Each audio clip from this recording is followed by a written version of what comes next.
sekali. Bahaya urusan polisi itu. Kami sudah pengalaman dan kepala sakit. Ya. Banyak energi yang habis dengan barang ini. Ya. Apalagi pasal 27 itu pasal karet itu yang selalu polisi gunakan itu ya.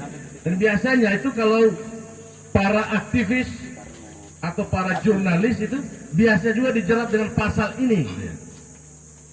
Dan misalnya menuliskan korupsi, lalu kemudian dijerat mencemarkan nama orang yang melakukan korupsi, ya, lalu dijerat dengan pasal ini.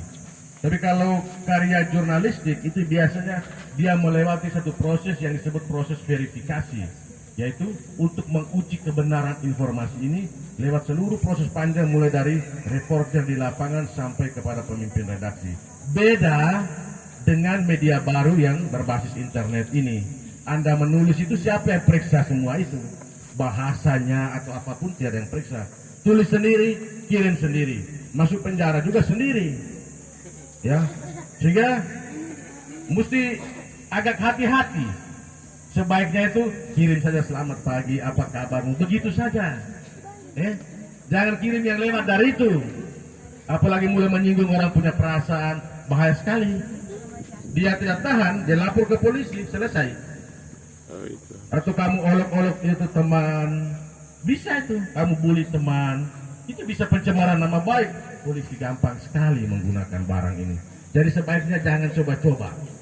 Karena saya sudah punya pengalaman banyak sekali mendampingi orang-orang ini. Bagaimana kita berhadapan dengan polisi itu berhadapan dengan kekuasaan tuh. Kita ini nggak ada apa-apanya itu di hadapan mereka. Mereka lah yang kemudian menafsir undang-undang itu dan menentukan hukumannya bagi kita, ya. Sehingga caranya jangan masuk ke ruang itu. Itu saja, ya.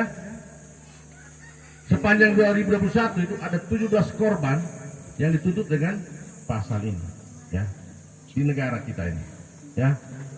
Di negara kalau kita di NTT ini kebanyakan kalau dilaporkan langsung diurus berdamai saja. Syukurlah kalau berdamai. Kalau tidak masuk penjara. Dan itu pekerjaan orang bodoh. Menggunakan internet gratis, tidak data dia tidak gratis. Lalu kemudian masuk penjara, ya. Kita menggunakan dengan untuk yang baik sajalah, ya.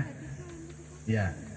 Ini kalau kita masuk kepada undang-undangnya, nanti bisa googling saja di Google itu undang-undang ini ada, Anda bisa baca, ya.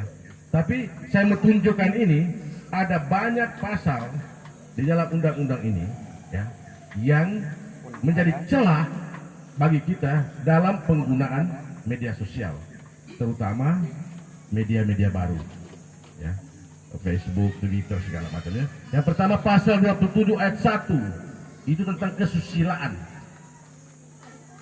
Lalu perjudian, itu ada semua itu. Jadi kalau kamu kirim bilang, mari kita main kartu, sudah bisa ini, bisa masuk pasal ini, ya, karena judi sudah ada di dalam ini.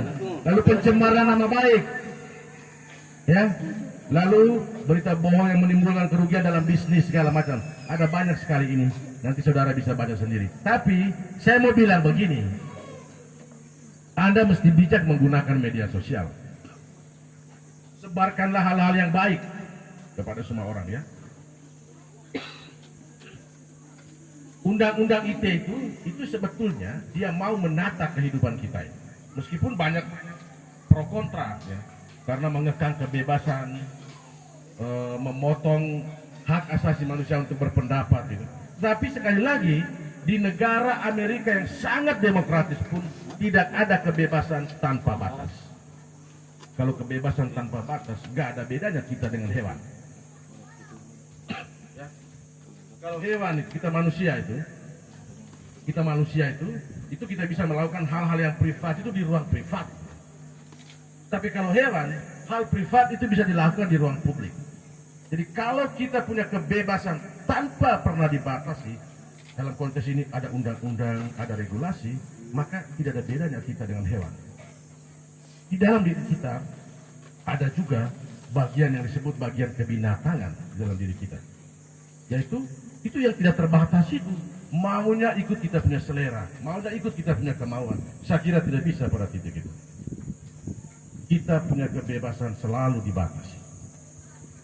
Dan pembatasan itu kemudian akan menciptakan hidup yang harmoni di antara begitu banyak orang. Bukan hanya kita sendiri yang ada di atas dunia ini. Karena itu sekali lagi saudara-saudara, gunakan alat di tanganmu itu dengan baik dan benar.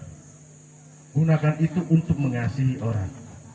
Untuk membuat orang lebih dekat dengan kamu. Untuk membuat orang lebih mengasihi kamu.